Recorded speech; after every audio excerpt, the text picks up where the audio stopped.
The Command & Conquer games were generally pretty awesome, but you don't need me to tell you that. Chances are you've played a fair few of them in your time, however getting your CNC or Red Alert fix in 2024 can be a bit tricky. Hi, I'm Canavan, and today we're going to talk about how well the various Command & Conquer games run on modern hardware. Now, I think it's widely accepted that Red Alert 2 is probably the most popular Command & Conquer game. With solid gameplay, great setting, perfect tone and some very memorable FMV, it's no wonder that so many people think it's one of the greatest in the series. Due to the Command & Conquer catalogue being added to Steam recently, more people are talking about it again, so I decided to try out all of the old games and see how well they worked. If you're wondering why I didn't make a video about the series' entry onto the Steam store, it's because YouTube was flooded with others that already did it, and to be honest, it was a total non-event in my eyes. Tiberium Dawn, Red Alert and Tiberium Sun have been freeware for ages, and EA has had the entire catalogue available on their bargain bin subscription for many years. A quick little note. Tiberium Dawn is the name retroactively applied to the first Command & Conquer game, and the one I like to use is it generally avoids confusion and saves a lot of time. The problem with the Command & Conquer series is that the entries that perform best on modern hardware are generally newer, and a lot of these just aren't very good games. The main exception to this is the 2020 remaster of Tiberium Dawn and Red Alert. This release is absolutely excellent, and if you haven't played any Command & Conquer in years and want to relive the glory days, this is the definitive product to buy. The $20 package should be a case study on how to remaster a classic game. It's simply perfect. It feels just like the original games did at the time and works flawlessly on Windows 10 or Windows 11. The full motion video upscaling isn't amazing, but this is just a limitation with the raw materials they had to work with, and it's impossible to turn what was effectively a 320 by 200 pixel postage stamp into 1080p video without some blurring and other artifacts. The game engine itself is a joy to behold, looking like how you remembered the game rather than how it appears now. The control interface is fully upgraded to all the modern way of doing things, and you can just jump right in and start having fun like it's 1995 all over again. The next two games chronologically were Tiberium Sun and Red Alert 2, so naturally these were the next games that I tried. Unfortunately, I didn't have the greatest time, and I'll be honest to tell you I gave up after a couple of missions of each. I'm quite familiar with both games as I played them to death back in the late 90s and early 2000s, but my experiences last week left a lot to be desired and I found the whole process to be pretty frustrating.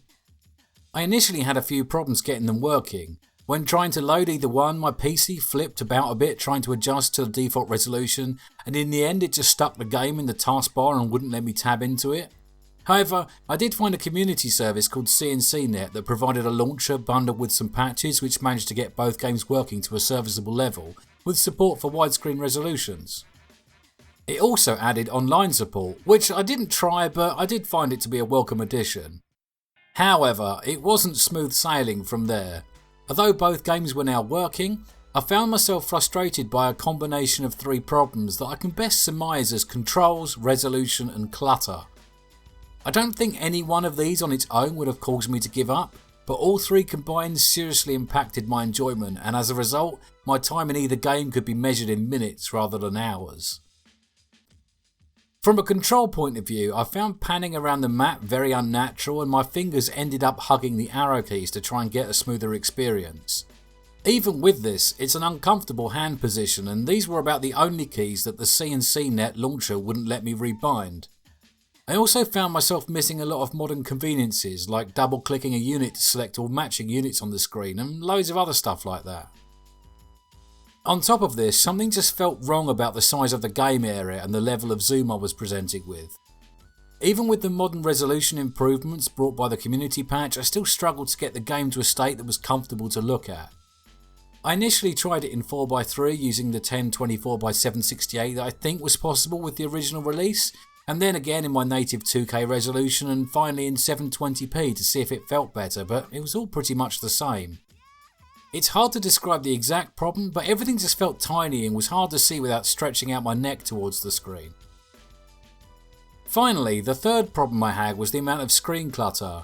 It probably wasn't bad enough to cause a major issue on its own, but the combination of that and the modern resolution seems to have really exacerbated the problem. My eyes really struggled to pick out what was what on the screen, and had a hard time telling the difference between something important like a unit or a building and something unimportant like a civilian building, road sign, picket fence or wayward cow. This wasn't a problem I experienced when playing Tiberium Dawn or Red Alert 1, even with the non-remastered versions. Generally those games are very clean, and although the graphics were basic, everything was designed in such a way that you could immediately tell what was happening in front of you. I suspect this problem was actually present back when Tiberium Sun and Red Alert 2 was released, but it was less noticeable on lower resolutions and CRT monitors. Now, I think it's worth highlighting that this might be a Caliban problem rather than a general issue, and others might have no problem whatsoever getting either of these games to a comfortable state. I'm not sure if it's my setup, my old man's eyes, or just that I've been spoiled by more modern games, but either way it was a bit of a shame that I couldn't get both of these games to a comfortable state, and I was sad that I wasn't able to enjoy them. However, I'm hopeful that we'll see a remaster of both of these soon. The first remaster was undoubtedly a success, and a second collection containing both Tiberium Sun and Red Alert 2 would be the natural progression and probably the next Command & Conquer release we'll see.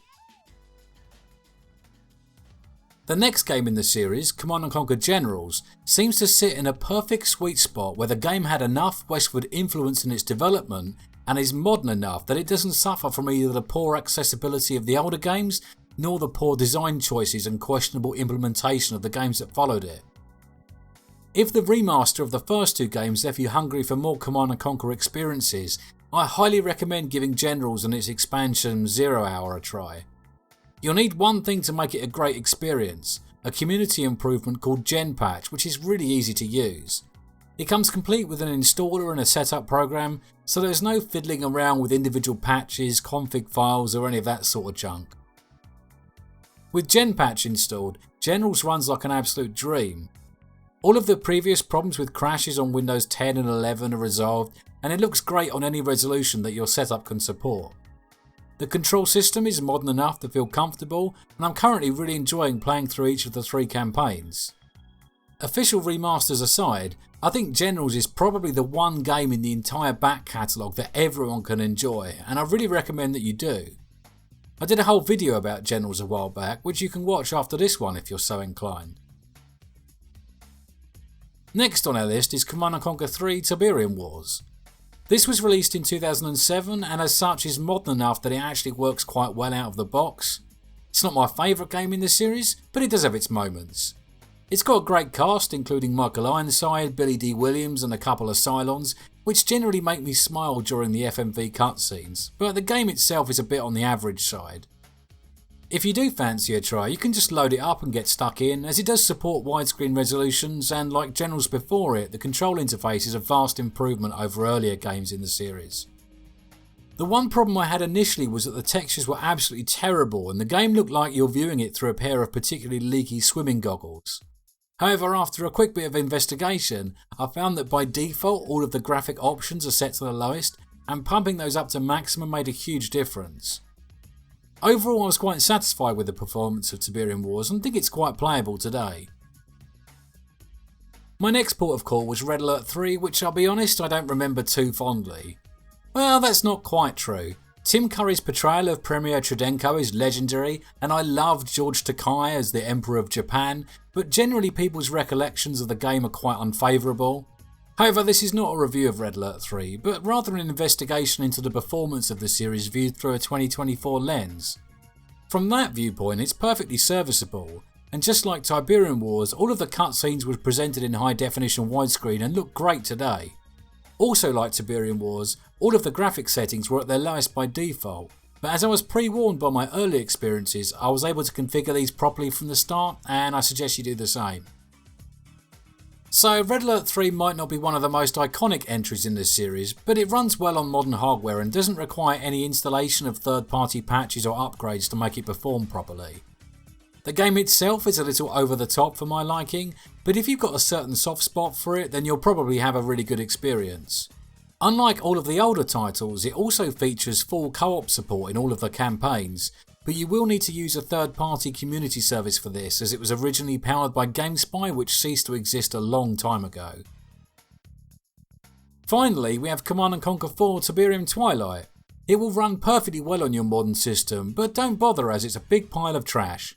I don't want to go in any detail as I've spoken about it many times before and there's only so many different ways I can describe my disdain for its existence, but it does work, so if you want to remind yourself how bad it is then you're perfectly able to do so. All said and done, I think the strongest offerings are the remastered versions of Tiberium Dawn and Red Alert, as well as Generals and the 0 Hour expansion. The remasters are excellent, and I think they're probably the best way to get your Command & Conquer fix in 2024, with Generals being a close second as long as you take the time to install Gen Patch and fiddle with the settings. I'll include links to these community patches and services in the description so they are a little easier to find.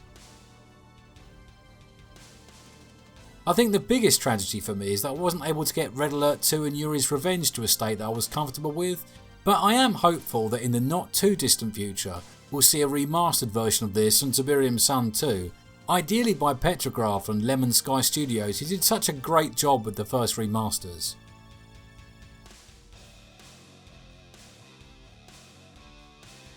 Hi there, thanks for watching, and if you've played any of these games recently, leave me a comment and let me know how you got on. As usual, if you enjoyed this video, click the like button, and if you want more of this sort of thing then subscribe to my channel and I hope to see you back soon.